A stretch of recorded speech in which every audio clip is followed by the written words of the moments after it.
한 7시간 있다 보니까 다시는 거기 들어가면 안 되겠다.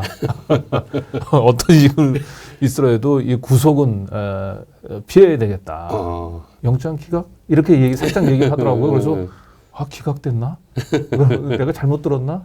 권력자에 대한 비판과 약자에 대한 괴롭힘을 구분 못하는 구글에 사실상 이제 더 이상 우리는 이제 손을 벌리고 싶지 않다. 그리고 윤석열이 그 알코올 중독 그 술에 빠져가지고 국정을 제대로 책임지지 못한다라고 하는 의구심들이 상당히 많이.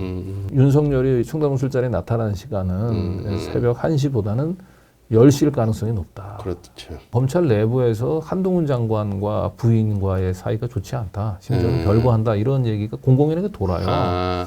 그러면 하여튼 반갑습니다. 네, 반갑습니다. 대표님. 하여튼 뭐 저하고는 지난번에 한번 다른 네. 제보건 때문에 한번 만났었던 기억이 있고 네. 우리 옛날에 그 기자협회장 한번 출마했던 적이 있죠. 경향신문에 있을 2019년 말에 제가 뭐 출마했었죠.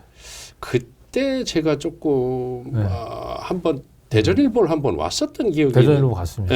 그때 한번 봤던 기억이 나요. 그때 대전일보 저를 뵀나요? 그러면 그때 우리 대표님이 투표권이 있었나요? 그렇죠. 그러니까 저를 지지하셨나 한번 모르겠네. 기억이 안 나는데. 기억이 안 나는 겁니까? 저를 찍지 않으셨나요? 근데 하여튼 그때 독특하게 봤어요. 내가 그래서 강진구라는 이름을 기억을 해요. 그때가 제가 이 기업 선거에도 그 이 조직표라고 얘기하는 게 얼마나 무서운지 실감을 했죠. 선거라고 하는 걸 저는 한번 직접 그때 체험을 해봤어요. 출마를 해가지고 그 30% 득표. 그래서 차점 낙선을 했죠 그때. 그때 만약에 기업회장이 당선이 됐으면 제 인생이 또 바뀌었을 거예요. 그렇죠. 지금 이렇게 더 탐사 여기까지 안 왔을 것 같아요. 안 왔겠죠.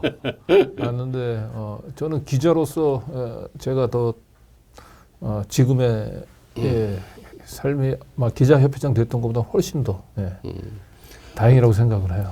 경향신문에 계실 때부터 저는 제가 우리 강진구 기자에 대한 노무사 자격증 가지고 있죠. 네, 노무사 자격증. 그러니까 그 회사하고 싸우는 과정 이런 것도 내가 쭉 봤어요. 그래서 참 저 사람 대단한 사람이다라고 생각을 했죠. 오랫동안 저를 지켜봐 주셨네요. 그러니까 자 이제 본격적으로 좀 질문을 좀 몇 가지만 드리겠습니다. 최근 이제 경찰이 우리 강 대표님 뭐 개인 뭐 집 사무실 뭐 압수수색을 많이 했잖아요. 그다음에 구속영장도 청구돼 가지고 몇 시간 대기해봤죠? 그저 유치장에 몇 시간이 계셔봤지? 제가 6시에 입고돼가지고 새벽 1시에 나왔으니까 한 7시간 정도. 7시간 정도? 그런 이제 고초를 많이 겪으셨는데 그 심정이 어땠습니까? 제가 원래 거기 유치장 들어가기 전까지는 이제 구속되면 차라리 그동안 못 읽었던 책이나 독서 휴가의 기간으로 삼자라고 했는데 한 7시간 있다 보니까 다시는 거기 들어가면 안 되겠다. 어떤 일을 있더라도 이 구속은 피해야 되겠다. 거기 가면은 되게 막 사람들이 진짜 많이 불안해하고 심정이 많이 변한다 그러던데. 그러니까 저는 구치소까지는 가지는 않았고 이제 유치장이잖아요. 유치장에만 있어요. 경찰서 유치장. 경찰서 유치장인데 유치장은 다 그냥 그 1인실이에요. 아, 1인실에? 그리고 딴 생각 안 하고 그냥 유치장에 들어가서 그 모포 한 장 주고 이제 옷 갈아입히고 모포 이제 한 장 주고 누워가지고 저는 온통 그 앞에 데스크 앞에 앉아 있던 이제 보호관이라고 얘기하거든요. 그분이 이제 여기저기서 올라오는 이제 전화를 받아요. 그분이 전화로 이 영장 발부 기각 뭐라고 얘기하는지 온통 거기만 신경 곤두세요. 딴 일을 안 했어요. 그냥 누워가지고 거기만 그 보호관 전화 받는 소리. 그래서 그러다가 얼핏 한 10시쯤인가에 그 보호관이 누군가 통화하는데 영장 기각? 이렇게 살짝 얘기하더라고요. 그래서 기각됐나? 내가 잘못 들었나? 그러면 나한테 얘기를 해주겠지 했는데 얘기가 없더라고요. 그래서 내가 잘못 들었나 보다. 아니면 저놈이 영장 기각이 됐는데 저 윤석열 한동훈 이 저놈들이 또 판사한테 전화해가지고 또 압력을 넣어서 좀 뒤집으려고 그러나? 얼마든지 얘네들은 그건 가능한 하니까. 그래서 12시 넘어서는 사실은 좀 체념을 했어요.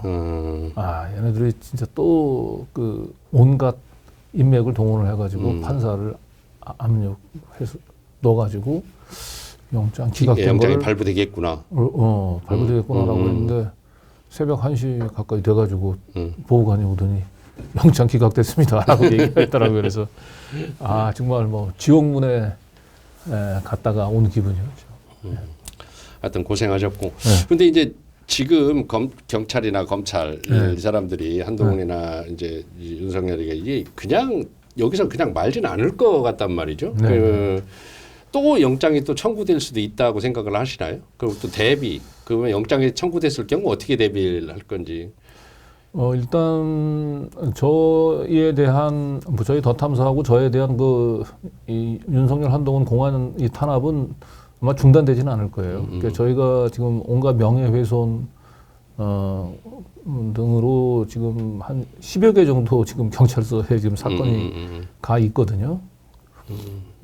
그런데 아마 그런 사건들을 가지고 그리고 제가 이미 또 뭐 기소가 돼 있는 사건들도 있고 그래서 윤석열 한동훈 이 공안 정권이 어떤 식으로든지 저희의 이제 그 손과 발을 좀 묶으려고 시도는 하리라고 보는데 그래도 저는 큰 고비는 넘겼다고 봐요.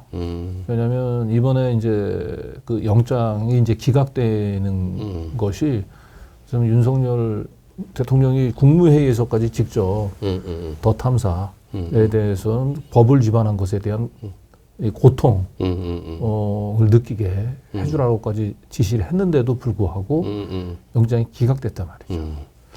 그래서 뭐 다음에 이제 다시 영장이 재청구될 수도 있긴 하지만 그건 정권 차원에서도 굉장히 부담이 될 거예요. 그렇죠. 또 한 번 기각되면 이제 문제가 되는 거죠. 그렇죠. 그래서 지금 크게 남아있는 사건은 일단 지금 저희가 지난번에 영장 기각된 거는 이제 한동훈 장관에 대한 스토킹 뭐 그 주거 침입 이거였는데 지금은 이제 청담 그 게이트. 네, 허위 사실. 네, 청담 게이트 이제 허위 사실 이제 이 부분들이 지금 남아있는 사건 중에서는 제일 좀 민감한 사건인데 어제 가서 제가 조사를 받고 왔거든요. 근데 어제 받은 느낌은 뭐 영장을 그걸로 청구할 것 같은 분위기는 아니에요. 네, 그래서 지난번에 영장 그 기각되고 난 뒤로 이쪽 윤석열 한동훈 이 공안 정권도 기자를 그 구속한다라고 하는 게 쉬운 일은 아니구나. 그리고 여기서 또 한 번 다시 영장이 기각되면 굉장히 정권 차원에서 쪽 윤석열 한동훈 이 공안 정권도 기자를 그 구속한다라고 하는 게 쉬운 일은 아니구나.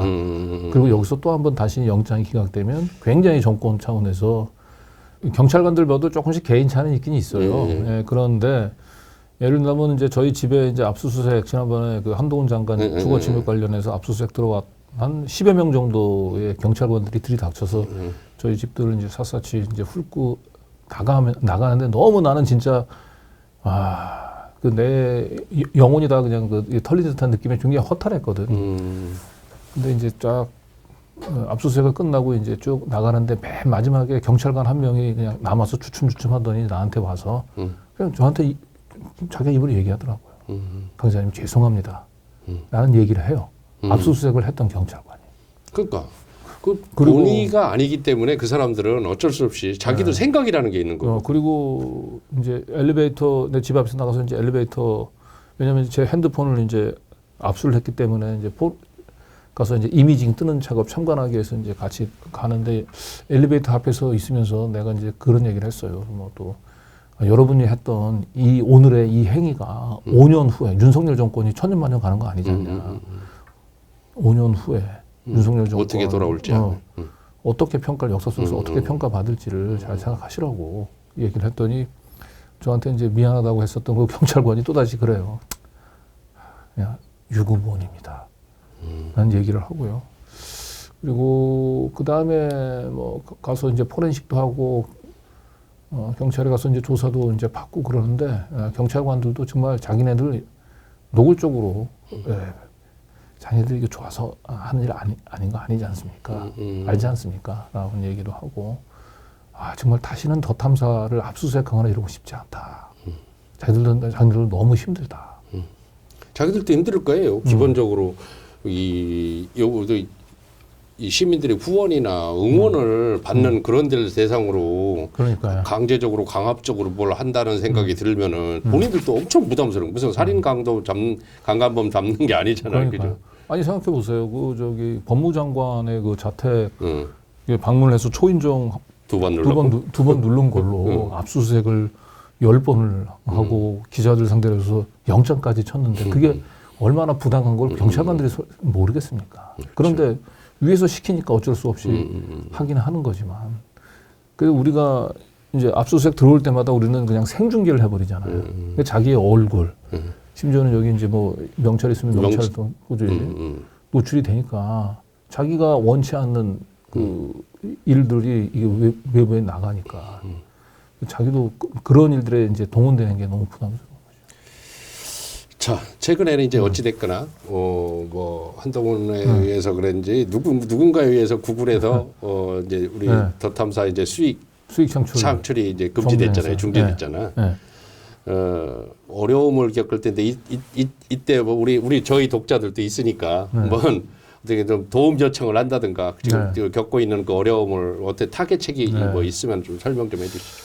예, 그러니까 구글이 이번에 수익 창출 정지를 하면서 그 이유를 괴롭힘이라고 얘기했거든요. 저희들은 이제 괴롭힘 채널로 판단을 했는데 그 권력자에 대한 비판을 약자에 대한 그 괴롭힘과 이 구분 못하는 이 구글, 이 유튜브의 그 채널 정책에 우리가 더 이상 사실은 이제 끌려다녀서는 안 될 것 같다. 물론 이참에 이걸 더 이상 이제 그 구글의 눈치를 보면서 불안하게 이 채널을 운영하기보다는 이참에 명실공히 시민 언론으로 이제 다시 재탄생하기 위해서 더 탐사가 인터넷 언론으로 등록이 돼 있죠. 신문법상 인터넷 신문으로 등록이 인터넷 있죠. 신문으로. 네, 그래서 신문이 비판 기사를 쓰고 어떤 정권을 비판하는 게 괴롭힘이다. 그러니까 그런 그래서 권력자에 대한 비판과 약자에 대한 괴롭힘을 구분 못하는 구글에 사실상 이제 더 이상 우리는 이제 손을 벌리고 싶지 않다. 그래서 이참에 이제 이 시민들한테 저희 뭐 계좌 후원이라든지 ARS 후원들을 차라리 좀 늘려주셔서 이제 우리가 구글에 더 이상 재정적으로 의존해서 그쪽에 끌려다니기보다도 제대로 된 시민 언론으로 다시 거듭날 수 있는 그런 힘을 모아달라라고 하는 어떻게 보면 새로운 계기, 전환, 새로운 출발점이 될 수도 있겠네요. 최근에 이제 청담동 첼리스트, 청담동 게이트에 대해서 좀 얘기 좀 한번 해보시죠. 그 최근에 이제 그 새벽 3시 이후 첼리스트와 이세창 총재가 부적절한 자리가 있었다라는 사실이 이제 최근에 드러났잖아요. 새로운 국면이 드러났는데 이 사실은 처음서부터 알고 계셨던 거예요? 처음서부터는 아니고요. 한 달 전부터는 알고 있었어요. 한 달 전부터. 근데 이제 그 당시에 뭐 그런 얘기들이 소문들이 많았어요. 소문들이 뭐 저한테도 그 뭐 유모 그렇죠. 보좌관 전화해가지고 뭐 그런 뉘앙스를 막 풍기고 그랬었는데. 그렇죠. 근데 이제 그 사실을 그 제보했던 사람도 알고 있었나요? 몰랐었죠. 몰랐죠. 그러니까 처음에 그 첼리스트가 그 제보자한테 전화를 해서 했을 때는 그렇게 얘기했잖아요. 그때가 이제 새벽 3시에 전화했던 거잖아요. 제보자한테.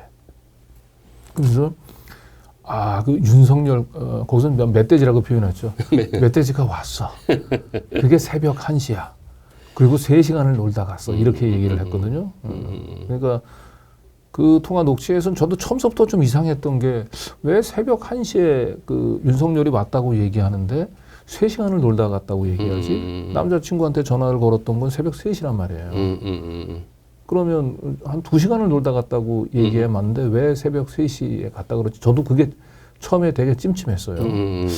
그리고 또 남자친구가 사실은 이제 그 12시 44분, 4분쯤에 다시 한번 또 전화를 했거든요. 그때. 그랬더니 그때 첼리스트가 전화를 받으면서 오빠 이제 다 끝나가 이렇게 얘기를 했단 말이죠. 그래서 대통령하고 있는 자리에서 이 전화 통화가 이루어진다. 그리고 한참 12시 44분이면 대통령이 오기도 전인데 왜 12시 44분에 전화를 하는데 다 끝나가지라고 얘기했지? 이게 사실은 조금 의문이었어요, 저희가. 처음에 방송할 때부터. 그게 걸림돌이었는데 이제는 이제 그 의문이 다 이제 좀 풀린 겁니다. 그렇죠. 그러니까 이제 지금 보면은 이제 새벽 3시에는 이제 그렇게 있었다는, 그러니까 결국 그 첼리스트하고 윤석열, 한동훈 이런 그런 그 술자석 자리가 있었다 그러면은 오전 10시, 자 오후 10시부터 10시, 그 새벽 1시 요 사이에 일어난 일이잖아요, 사실은. 그렇습니다. 그리고 그 당시에 이제 첼리스트 GPS가 동시에 끊어졌다는 뭐 그런 기록도 있다고. 맞습니다. 그러니까 그 청담동의 술자리가 저희가 보기에는 1차 술자리가 있고 2차 술자리가 있었던 거예요. 그래서 그 2차 그 술자리에 이제 각자가 이제 뭐 이세창 그 그룹, 그 다음에 이제 윤석열 그룹, 한동훈 그룹 뭐 이런 뭐 김현장 그룹이 있었겠지. 각자 그룹들이 1차 술자리를 하고 10시에 다 모이기로 했던 것 같아요. 아니면은 뭐 이제 그 김현장이 뭐 그 첼리스트 얘기로는 한 30명 된다고 하잖아요. 그러니까 뭐 김현장 나름대로의 무슨 회식을 하고 있는 자리에 이세창, 그다음에 윤석열, 한동훈이 이렇게 합석을 했을 수도 있고요. 이제 그거는 이제 좀 더 뭐 저희들이 취재하고 해서 지금 취재 중인데 그 어쨌든 지금 문제가 되는 청담동 술자리는 2차였던 거로 보이고 그 2차 회합 시간은 대략 한 10시 전후였을 것으로 저희는 추정을 그래서 하죠. 1시 전후에 끝났고 그렇죠. 1시 전후에 끝났으니까 그 첼리스트가 그래서 3시간을 놀다 갔다라고 얘기했잖아요. 그렇죠. 그러면 그게 10시에 들어와가지고 새벽 1시에 딱 끝난 거죠. 그리고 12시 44분에 첼리스트가 이제 거의 다 끝나가라고 얘기를 했고 그렇죠. 그리고 그 이세창도 저한테 통화할 때 처음에 그 굉장히 늦은 시간에 만났잖아요. 그래 얘기를 했더니 밤늦게 자정 넘어서 그랬더니 아니야 그렇게 늦은 시간도 아니었어라고 얘기를 했단 말이에요. 그걸 다 말을 종합해 보면 윤석열이 청담동 술자리에 나타나는 시간은 새벽 1시보다는 10시일 가능성이 높다. 그렇죠. 네. 그런 거. 일단 근데 이제 우리 더 탐사 우리 강진규 대표를 더 탐사가 이 첼리스트 청담동 게이트를 지속적으로 보도하고 이렇게 하는데 지금 조선일보가 유독이 아주 정 반대편에 서가지고 그렇죠. 그렇게 보도를 계속하고 계속 거짓 보도라고 하고 잘못된 보도라고 하고 그렇게 하고 있거든요. 이 사람들은 왜 조선일보가 그렇게 이 더 탐사를 언론으로 인정도 안 하고 오히려 뭐 무슨 마치 자기들이 뭐 다 조사를 했는데 저 완전히 허위다 뭐 이런 식의 보도를 하는데 왜 그런다고 보십니까? 일단 조선일보는 제가 볼 때는 뭐 단순한 언론은 아닌 것 같고요. 이 윤석열 정권과 거의 이해관계, 운명을 사실은 저는 같이 하는 공동 운명체에 있는 걸로 보입니다. 그러니까 이번에 윤석열이 신년 기자회견 하면서도 그 기자회견을 안 하면 조선일보하고 단독 인터뷰를 했고 그리고 청담 게이트 관련해서도 굉장히 고비 때마다 중요한 그 윤석열 한동훈을 살려주는 그런 그 팩트들을 항상 조선일보를 통해서 흘렸잖아요. 그래서 뭐 이세창이 처음엔 청담 게이트 터졌을 때 자기는 청담동에 간 사실조차 없다. 그러면서 이제 통화 유치 기록, 자기가 이제 그 영등포구 그 근처에서만 이렇게 놀았고 이 강남으로 넘어가지 않았던 걸 보여준 통화 유치 기록도 사실은 이 조선일보를 통해서 흘린 거고 그렇잖아요. 그리고 그 뒤로 이제 그 청담동에 간 사실이 이제 또 드러나니까 그 다음에는 이제 첼리스트가 경찰 조사를 받고 나오자마자 조선일보에서 사실은 다 그 청담동 술자리는 남자친구를 속이기 위해서 거짓말한 거다. 라고 하는 이 첼리스트의 진술이 조선일보에서 제일 먼저 보도가 됐어요. 그리고 역시 또 그럼에도 불구하고 이제 저희가 그 의혹 보도를 멈추질 않으니까 급기야 이번에는 이제 새벽 3시에 첼리스트는 이세창과 같이 있었다라고 하는 걸 또 조선일보가 또 단독 보도를 하잖아요.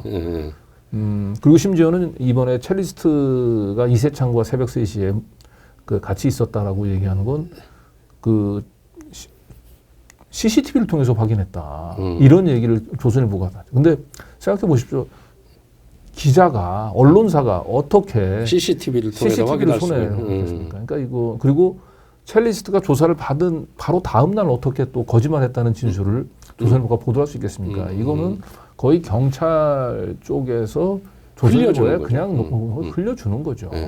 그래서 그래서 그런 연유로 보게 되면 사실상 조선일보는 윤석열 정권의 그냥 이해관계를 대변하는 양쪽에는 그냥 공동 운명체의 관계에 있고 한쪽이 무너지면 다른 쪽도 무너지는. 그러니까 이 청담동 술자리는 굉장히 파급력이 크잖아요. 일단 사안이 굉장히 간단하죠. 그리고 윤석열이 그 알코올 중독 그 술에 빠져가지고 국정을 제대로 책임지지 못한다라고 하는 의구심들이 상당히 많이 있고 그런 와중에 또 이태원 참사까지 터지고 그랬잖아요. 굉장히 민감한 사안이죠. 어떻게 보면 이게 진상이 저희 보도 내용이 사실대로 드러나게 되면 정권 자체가 붕괴될 수도 있는. 그렇죠. 그 윤석열이 탄핵까지도 될 수 있는 굉장히 민감한 사안이에요. 이게 빨리 서둘러 덮어야 돼요. 그러니까 뭐 조선일보 같은 경우는 지금 뭐 어떤 우리 더 탐사를 취재하기 위한 어떤 팀까지 구성됐다는 그런 느낌이 들 정도던데. 실제로 저희한테 전속으로 전화가 오는 기자가 있어요. 저희 더 탐사를 출입처로 삼는 기자가 있는 것 같아요.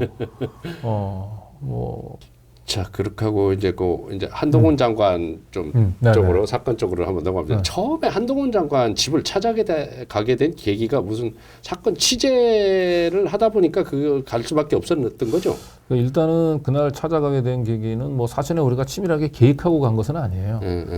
그날은 원래 일요일 날 갑자기 그 한동훈이 이제 저희 그 김시문 기자를 이제 자기 차량을 관용 차량을 이제 한 3번 정도 추적했다라고 하는 이유로 스토킹으로 신고했잖아요.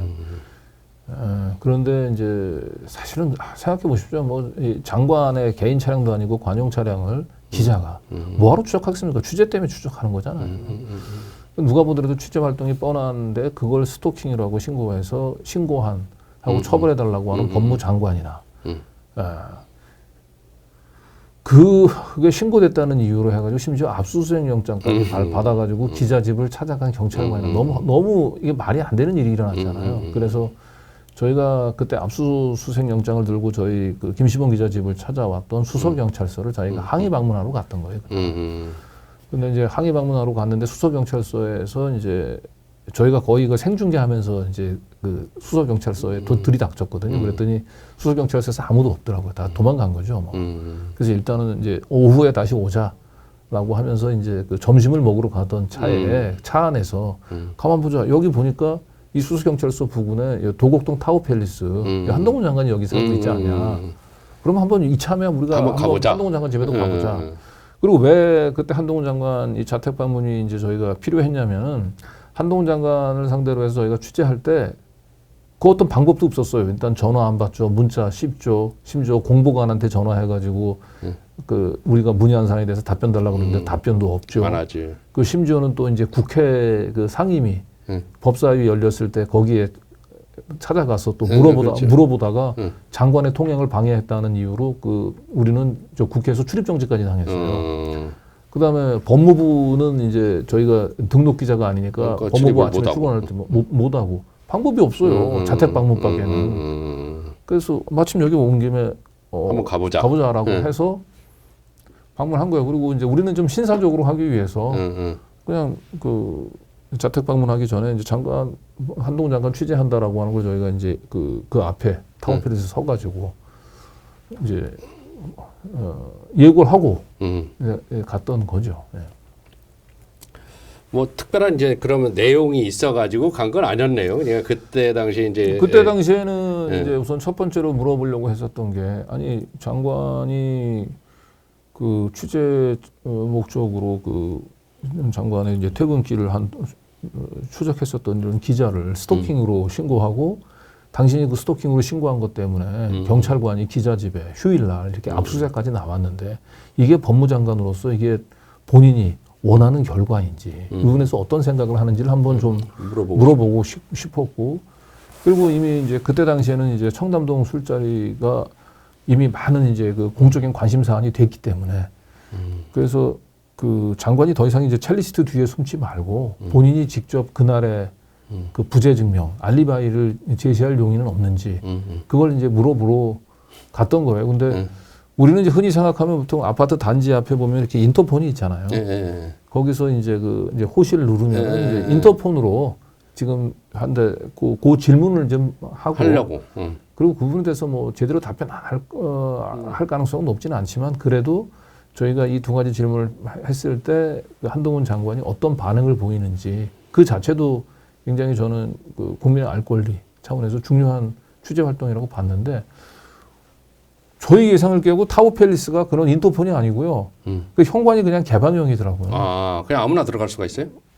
그 호텔 같은 거죠. 호텔. 우리가 호텔 요즘 운영하는 게 보면은 이제 그 현관은 그냥 그대로 들어가잖아요. 그런데 그 위에 이제 그 객실 올라가려고 얘기하면 이제 카드를 대야 되는 거예요. 번호 불러주잖아요. 꼭 그 같은 식이에요. 같은 방식이더라고. 그러니까 현관 들어가는 거는 아무도 누가 제재하는 사람이 없어. 인터폰 뭐 눌러서 이런 게 아니에요. 그냥 개방형이에요. 개방형 호텔식 개방형 현관으로 들어갔고, 근데 엘리베이터를 올라가려고 하다 보니까 우리가 이제 이거 몇 층이지? 그러니까 거기가 엘리베이터가 고층부가 있고 저층부가 있어. 우리는 6층이네. 그럼 저쪽이네라고 하는데 주민이 그 얘기를 들었나 봐요. 우리가 얘기하는 거를. 그래서 그 얘기를 들었던 주민하고 우리 그 취재팀이 같이 들어간 거예요. 엘리베이터 안에. 그 주민이 이제 저기 눌러준 거구나. 그 주민 입장에서는 우리가 6층에 올라간다는 얘기를 들은 거죠. 엘리베이터를 기다리다가. 근데 우리가 이제 카드가 없으니까 이제 이거 어떻게 되는 거지? 주춤주춤 하고 있으니까 그 주민이 들었잖아요. 6층 올라간다는 얘기를. 그리고 이 사람들은 방문객인데 이거 카드가 없어가지고 지금 못 올라가는구나. 못 올라가는구나 하고 아마 그런 경우가 많이 있으니까. 그렇죠. 그랬겠죠. 그렇죠. 그럼 제가 눌러드릴게요 하면서 본인이 카드 대고 6층을 본인이 눌러준 거예요. 우리가 6층을 눌러주세요라고 한 것도 아니고. 그러니까 이거는 그 엘리베이터하고 현관까지는 공용 주거잖아요. 그렇죠. 누가 개인 전용 주거가 아니라. 개인 구간이 아니죠. 예, 그래서 개방형 현관을 통해서 들어왔고 엘리베이터도 주민이 눌러줬고. 그러면 그 공용 주거 공간에 저희가 그 주거의 평온을 해한 바가 전혀 없어요, 우리는. 주거자의 의사에 반해서 들어간 것도 아니고 물리력을 행사한 것도 아니고. 그러니까 엘리베이터를 타고 그 한동훈 장관 집 앞에 가기까지는 아무 문제가 안 되지. 그 객관적인 양태가 주거의 평온을 방해하는 건 아무것도 없어요. 그렇죠. 근데 이제 우리 강 대표 기사에 보면은 이제 거기서 이제 그 한동훈이 집이었는데 본인 집이잖아요. 그렇죠. 본인 집인데 고소를 안 하고 고발을 했단 말이에요. 제3자가 하는 것처럼. 그렇죠. 예? 그 부분에 대해서 이제 예리하게 지적을 해 놓으셨던데 그 이유가 뭐라고? 자기 집이 진짜 아닐까? 그러니까 사실은 근데 우리가 한동훈 장관 집을 이제 차량으로 추적했던 그 이유는 사실 청담 게이트 말고도 또 있었어요. 그거는 그 타워팰리스 지금 현재 한동훈 장관이 살고 있다는 그 집이 사실은 이제 삼성으로부터 받은 뇌물이 아니냐라고 하는 사실 의혹이 있었던 거예요. 그래서 그 뇌물로 받은 집에 본인이 살고 싶지 않잖아요. 그리고 뭐 이런 얘기를 하면 그렇습니다만 그 검찰 내부에서 한동훈 장관과 부인과의 사이가 좋지 않다. 심지어는 별거한다. 이런 얘기가 공공연하게 돌아요. 그러면 그 타워팰리스에는 한동훈 장관이 실제로 살고 있지 않을 가능성이 높겠다. 그러면 본인이 신고하지 않은 다른 재산에서 살고 있거나 아니면 지금까지 신고되지 않은 재산을 은닉해뒀거나 그랬을 가능성이 있다. 근데 이제 관용 차량으로 퇴근은 이제 신고된 주소지로 퇴근을 해야 되니까 퇴근했다가 아마도 다른 곳으로 옮겨갈 가능성이 있을 것이다. 그 타워팰리스에 한동훈 장관이 신고되지 않은 또 다른 게 있을 수 있다. 그런 이제 의혹들을 가지고 사실 우리가 또 추적도 했던 거예요. 그래서 그날 이제 우리가 그 한동훈 장관 집에 갔을 때 우편물을 살펴본 것도 그런 일환이거든요. 여기 실제로 진짜로 이제 여기서 한동훈 장관 가족들이 살고 있나? 또 한동훈 장관이 살고 있나를 확인해 보려고 갔는데 그 부인 이름으로 그 배달된 우편물은 있더라고요. 그러니까 가족들은 살고 있긴 있구나. 이제 그렇게 했고, 그럼 뭐 가족 부인 이름으로 우편물이 배달됐으면 한동훈도 같이 살고 있을 가능성이 높겠다. 그런데 뭐 두 분 사이가 안 좋다고 얘기하니까 한동훈은 뭐 딴 데 살고 있을 가능성도 여전히 남아있다. 좀 의문을 가지고 있었는데 덜컥 우리를 주거 침입으로 또 스토킹으로 신고한 그 형식을 보니까 고소장이 아니고 고발장으로 뭐 너무 급하게 치다 보니까 그 고발인을 고빌인 뭐 이렇게 해서 왔는데 뭐 한동훈 장관이 설마 그 고소와 고발의 차이를 모를 리는 없을 거고요. 근데 자기 그 주택에 그 찾아왔었던 기자를 주거 침입으로 신고를 하면서 자기가 거기에 가족과 함께 살고 있다고 얘기한다면 당연히 고소를 하는 게 맞잖아요. 그런데 그렇죠. 고발장이라고 썼기 때문에 여전히 저희가 애당초에 한동훈 장관을 추적했었던 의혹이 여전히 지금 사라지지 않고 남아요. 자, 이렇게 더 탐사가 뭐 이렇게 막 진짜 진실을 찾아서 이렇게 진짜 뭐 여기 15명 직원 15명 정도 되신다 그러네. 뭐 전부 다 혼신의 힘을 다해서 막 이렇게 막 구속까지도 각오를 하면서 이렇게 싸우는데 사실 같은 동료 언론이라고 하는 언론들이 지금 더 탐사를 도와주기는커녕 오히려 음해를 하는 경우가 많잖아요. 이런 언론의 태도 이런 거에 대해서 좀 어떤 해안 같은 게 있을 것 같은 전직 정식 경향신문 기자 출신으로서. 근데 사실은 이번에 구속영장이 이제 그 청구되기 전까지는 사실은 저희 더 탐사에 대한 그 언론들의 무관심이 사실 뭐 야속하기는 했지만 결과적으로 이거는 우리의 문제가 아니고 기성 언론의 문제다. 그렇죠. 이런 보도 가치가 있는 당연히 국민이 알아야 될 이 보도를 그 기성 언론이 자꾸 이렇게 그 외면하는 건 결과적으로 기성 언론에 대한 결국 좀 불신으로 이어지고 결국 기존 레거시 미디어의 몰락을 가속화하는 결과를 가져올 것이고 외려 더 탐사는 그로 인해서 반사적으로 외려 더 시민들이 더 지지를 받을 것이다. 이제 이렇게 애써 그런 식으로 이제 자유해 오면서 이건 우리의 문제가 아니라 기성 언론의 문제하고 그냥 대범하게 넘기려고 했는데 이번에 구속영장 청구까지 했는데도 언론들이 관심을 갖지 않는 부분들에 대해서는 좀 굉장히 좀 속상하긴 하더라고요. 이게 단순히 취재 활동을 벌인 기자를 이렇게 스토킹과 주거 침입으로 몰아가지고 그 구속영장까지 청구하면 내가 구속이 되면 이건 단순히 더 탐사 강진구 개인의 문제가 자기들의 일인데 다시 부메랑으로 돌아갈 텐데 이걸 저렇게 무관심할까라고 생각을 했는데 다행히 우리 압수수색 10차례 될 때까지는 정말 철저하게 무관심했어요. 우리 기성 언론들이. 그런데 이제 구속까지 치니까 일부 언론들이 조금 태도가 달라지기 시작하더라고요. 그래서 다행히 뭐 그전 굿모닝 충청이야 뭐 당연히 이제 저희하고 처음에 압수수색 할 때부터 항상 같이 공분을 해주셨고 너무 감사한데 기성 언론들은 이제 철저히 침묵하다가 구속영장을 청구하니까 이거는 아닌 것 같다라고 해서 그때 뭐 한겨레 신문이나 이제 미디어 오늘 이런 데서 이제 사설도 이제 써주고 그리고 그때 구속영장 실질심사 받으러 그 가는 날 이제 보니까 이제 포토라인도 설치해가지고 많은 기자들이 쭉 같이 있고 그날은 보도가 많이 됐어요. 그렇죠. 그리고 구속영장 실질심사를 받을 때도 이제 저희 변호인들이 증거 자료로 그 한겨레 신문이나 뭐 미디어 오늘 그다음에 이제 뭐 굿모닝 충청 이런 보도들도 이렇게 지시를 했더니 이제 판사가 그걸 보면서 이게 그냥 보통 사건이 아니구나. 이건 내가 잘못 판단했다가는 그 언론 탄압의 흑역사에 자기 이름이 남겠구나라고 하는 걸 아마 자각을 했던 것 같아요.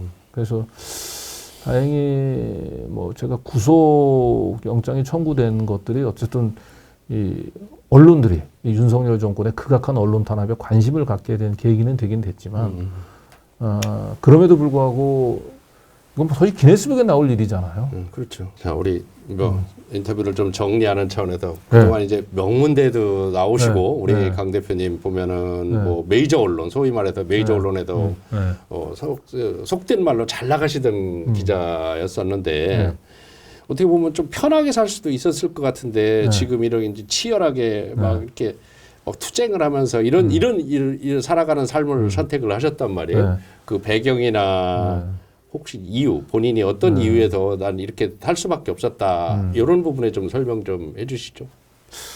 글쎄요. 저는 뭐 지금 내가 경향신문에 있다가 여기 지금 더 탐사에 와서 활동을 하는데, 저는 그 기자로서의 제 삶은 경향신문 있을 때보다 지금이 저는 훨씬 더 만족스럽긴 해요.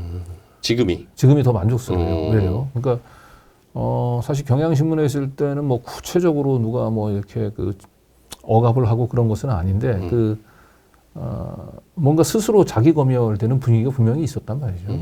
기존 레거시 언론들 같은 경우는 아무래도 뭐 대기업 광고주 눈치를 보지 않을 수 없고 또 어떤 출입처에 가서 취재를 하다 보면 또 그 출입처의 분위기에 물을 수밖에 없는데 외려 거기서 지금 더 탐사에 나오고 나서는 오로지 저희들은 눈치 볼 수 있는 건 시민들밖에 없어요.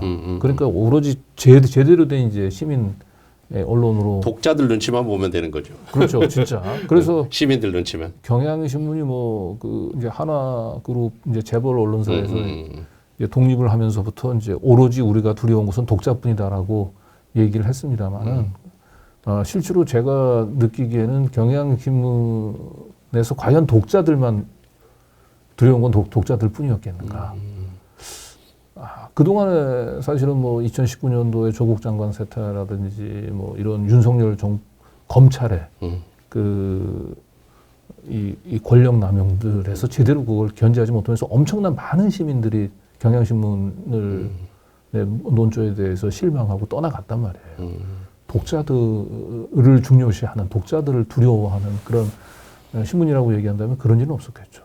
제가 오죽하면은 지금 경향신문은 독자가 아니고 기자들의 만족을 중요시하는 걸로 논조가 변했다. 저는 개인적으로 이런 생각까지 하게 되는데, 그리고 뭐 구조적으로 어쩔 수 없이 그 재벌 최대 광고주의 눈치를 볼 수밖에 없지만, 저는 더 탐사에 와서 오로지 진짜 이 기자로서 제가 시민의 입장에서 제대로 된 시민 언론에 소속된 기자로서 제가 해야 될 일들을 아주 저도 이제 비슷한데 우리 강 대표, 우리 강 기자님, 강 기자님이라고 부르는 게 편할 것 같습니다.